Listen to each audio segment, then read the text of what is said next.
Bhagavate Vasudevaya. Vandeham Sri Guru Sri Juta Padakamalam. So, the matter is explained by Krishna. Aparayam itastu vidyame prakritim para jayedam dharya jiva bhuta mahava jayedam dharjate jagat. So spirit is bearing. Everything is explained in Bhagavad-gita. These gigantic, big planets, why it is floating, weightless in the air. That is also explained. Dhamavishaham dharay ojasa dharayami. That just try to understand.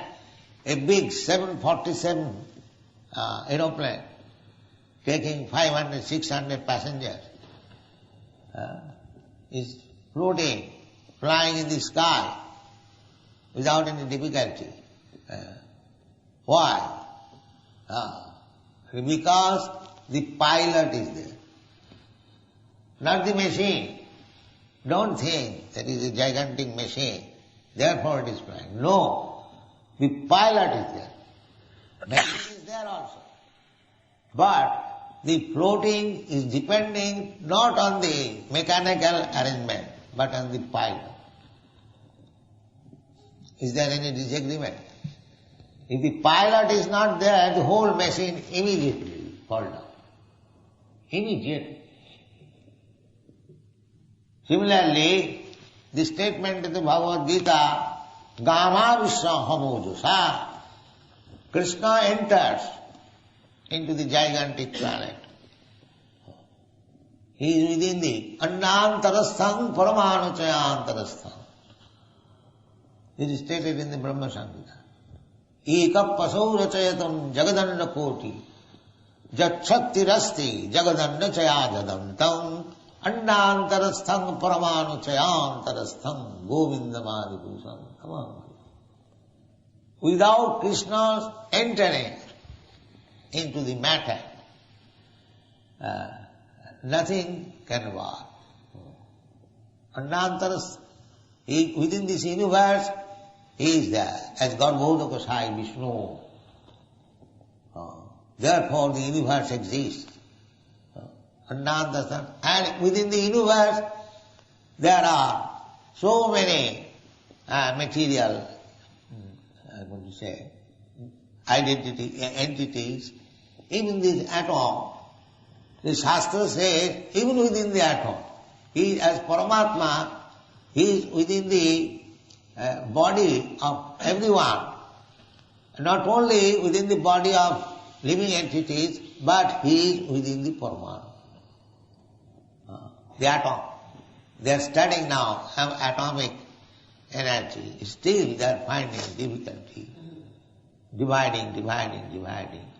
Because they cannot find out that there is God, there is Krishna.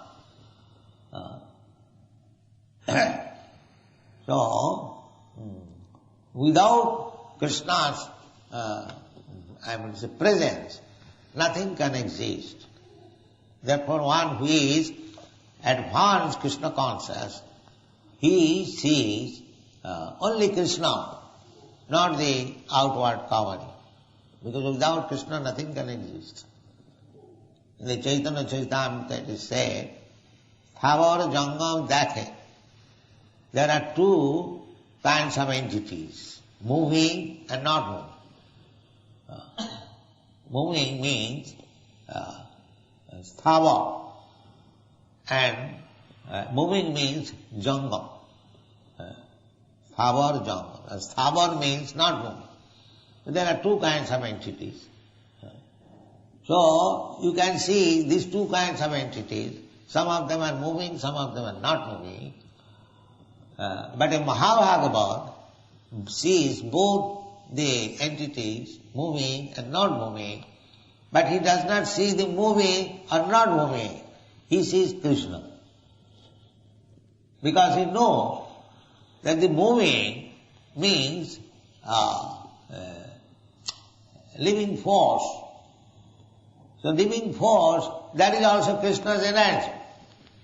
And the non-moving is material, that is also Krishna's energy.